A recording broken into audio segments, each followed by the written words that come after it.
নমস্কার দর্শক বন্ধুরা, দর্শক জানার আরও একটা ভিডিওতে আপনাকে স্বাগত। তো আমরা তিনজন কিন্তু সালাবুকসা গায়ে দিয়ে বেরিয়ে পড়ছি শীতের সকালে। নাকে মুখে চোখে শস্যের ফুল দেখতে দেখতে আমরা যাইতেছিলাম আসলে পিকনিক করবেন নিকা। 1 জানুয়ারি বলে কথা, পিকনিক না করলে মনটা কেমন আনচান করে না। তো কথা কইতে কইতে কিন্তু আমাকে পিকনিক স্পটে পৌঁছায়ও গেছি। আর এটা কিন্তু গতবারে যারা যারা আমার পিকনিকে ভিডিওটা দেখছিলেন 1 জানুয়ারি, তারা টের পেয়ে গেছেন এটা ওই জায়গায়, মানে গ্রামটার নাম হইতেছে যে কলের গাঁও। তো আমি যাই দেখি কেউ কেউ চলে আইছে, আবার কেউ কেউ আসে নাই। তো চারপাশের পরিবেশটা দেখেন, কোনো পিকনিক স্পট না হইলেও জায়গাটা কিন্তু ভীষণ সুন্দর একটা গ্রামের মধ্যে গ্রাম্য পরিবেশ। তো আমি যেহেতু গ্রামের মেয়ে, আমি অনেক ভিডিওতে কয়ে থাকি, তাই পরিবেশটা আমার খুব ভালো লাগছে। আর পাশেই কিন্তু ওই জায়গায় মটরশুঁটির জমি আসছিল, যে জায়গায় মটরশুঁটি তুলতেছিল। আর এই যে আমাকে স্পটটারে কিন্তু অল্প অল্প করে ডেকোরেশন করছে বেলুন দিয়ে, আর বেলুন ফুলাইতেছিল অপূর্বতা। আসলে বেলুন ফুলাইতেছিল কম, ফাটাইতেছিল বেশি।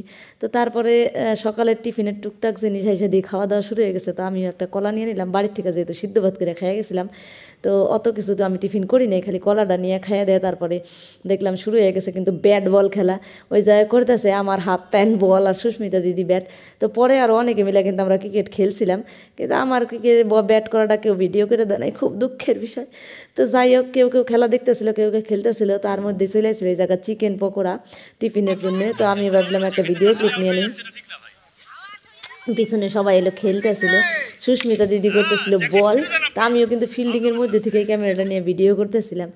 আর এই যে দেখেন বাব্বাটাও বেলুন ফুলানের তোড়জোড় করতেছে। তারপরে এই যে এই মহিলারা দেখেন, মহিলার নাম হলে যে বর্ণিশা গিপ্পি। আর গিপ্পি হলো অরিকের বেস্ট ফ্রেন্ড। ইনি কী কইব না করবো বুঝাইতে পারতেছিল না। তারপরে হবো তবো খাইয়া হাই কইয়া ডিম খাইতে খাইতে কিন্তু চলে গেল। আর ওই যে ওই কোনায় হইতেছিল আমাকে রান্নাবান্নার জন্য কিন্তু পুরাটাই ক্যাটারিংয়ের উপর দায়িত্ব দেওয়া হয়েছিল। মানে ও যাবতীয় যা সকালের টিফিন থেকে রাত্রি খাওয়া দাওয়া পর্যন্ত ওরাই রান্নাবান্না করে দিছে। আর এই জায়গায় কেবল নাচের ভাইব কিন্তু শুরু হইতেছিল, প্রিয়া ম্যাডাম কিন্তু ড্যান্স পড়াই শুরু করে দিছিল। আর এই যে হইতেছে যে গুড়িয়া রানী, ও জামাইলে কুদু গানে টিটু করে নড়তেছিল। গুড়িয়ারে গতবার পিকনিকের ভিডিওতে কিন্তু অনেকে দেখছেন, একদম মিষ্টি একটা সুন্দর মেয়ে। তারপরে কিন্তু ধীরে ধীরে সবাই আমরা নাচের মধ্যে প্রবেশ করে গেছি, আমিও নাচের মধ্যে প্রবেশ করে গেছি। আর যারা যারা হাতের গিলাস দিয়ে আমাকে উল্টাপাল্টা কিছু ভাবতেছেন, আসলে কিন্তু কিচ্ছু না। ওই জায়গা সফট ড্রিঙ্ক, হার্ড ড্রিঙ্ক সব রকমের ড্রিঙ্ক আছিল। তো আমাকে মহিলাদের জন্য আসলে মাজা, স্লাইস, স্প্রাইট এগুলা। তো আমরা সবাই এগিয়ে এনজয় করতেছিলাম আর খাইতেছিলাম, মানে আলাদা একটা মজা নিয়ে নিয়ে। তো কেউ কেউ নাচতেছিল, কেউ কেউ ভিডিও করতেছিল, সব মিলিয়ে কিন্তু আমরা পিকনিকে খুব খুব খুব মজা করবেন নাছিলাম। আর আসলে আমরা পিকনিকে বা বাইরে যে জায়গায় যাই না কেন, এই গ্রুপটা ভীষণ এনজয় করি, ভীষণ এনজয় করি। আর এই জায়গায় প্রিয়া দিতেছিল 10 জানুয়ারি হিপি ফুররে। কিন্তু দুঃখের বিষয় আমি ওই ক্লিপটারে সাউন্ড রেখে পাই নাই, যেহেতু ব্যাকগ্রাউন্ডে গানের মিউজিক আসিল, তো কপিরাইট আসবো দিয়ে আমি রেখে পাই নাই। আর এই জায়গায় এই দুইজন কিন্তু পুরা রোম্যান্টিকে একেবারে ভরপুর হয়ে গেছে, পুরা নায়ক নায়িকা ফিল চলে আইছে। সেই নাচতেছিল, কিন্তু ব্যাপারই আলাদা। যে যে দুই বন্ধু মিলা কিন্তু বেদম নাচতেছিল। এটা পঞ্চুদা কইতেছিল বউ গুনিয়ে নাচবে নাকি, কিন্তু কয় কি বউ গুনিয়ে নাচলে নাকি রোম্যান্স আসে না, তো বন্ধু কথাই নাকি রোম্যান্স ভালো আসে। তো যাই হোক, সব কিছু উপেক্ষা করে তারপরে চলে আইছিল কিন্তু রোম্যান্টিক ডান্সের পালা। যে যার জোড়া নিয়ে কিন্তু বেদম নাচতেছিল। ওই জায়গায় প্রিয়া গিরিদা, পঞ্চুদার বউ, তারপরে ছিল সুস্মিতা দি, অপূর্ব দা, তারপরে মাম্পি দি আর উত্তম দা। আর প্রত্যেকেই কিন্তু সেই পরিমাণে কাপল ডান্স করতেছিল। বিশ্বদা আর ঋতু। আর আমার জন্য ওই যে কোনায় বসে বিরহের গান হইতেছিল। কি আর কমু বন্ধু, গান কোনার মধ্যে বসে রয়েছে, রোম্যান্টিকের রাও নাই। তো যাই হোক, বেশি দুঃখ করে লাভ নাই। তারপরে কিন্তু আমরা চেয়ার খেলা খেলতেছিলাম। আর চেয়ার খেলায় কিন্তু পুরস্কার আছিল।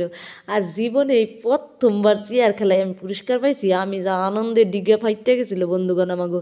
তো এই দেখেন চেয়ার খেলায় কিন্তু ওই যে সুস্মিতা দি দেখতেছেন না, জিন্সের উপরে হাফ হাফ টপ পরা, ওই সুস্মিতা দি হয়েছিল প্রথম, আর আমি হয়েছিলাম দ্বিতীয়। সুস্মিতা দি কিন্তু কঠিন চালাক হয়ে দেন, সামনে 2-3টা চেয়ার থাকে কিন্তু সুস্মিতা দি কিছুতে আর এক জায়গায় সব কটা টেবা যারা হয়ে থাকে। তো খুব আনন্দ ফুর্তি করে আমাকে খেলাটা শেষ হয়ে গেছিল।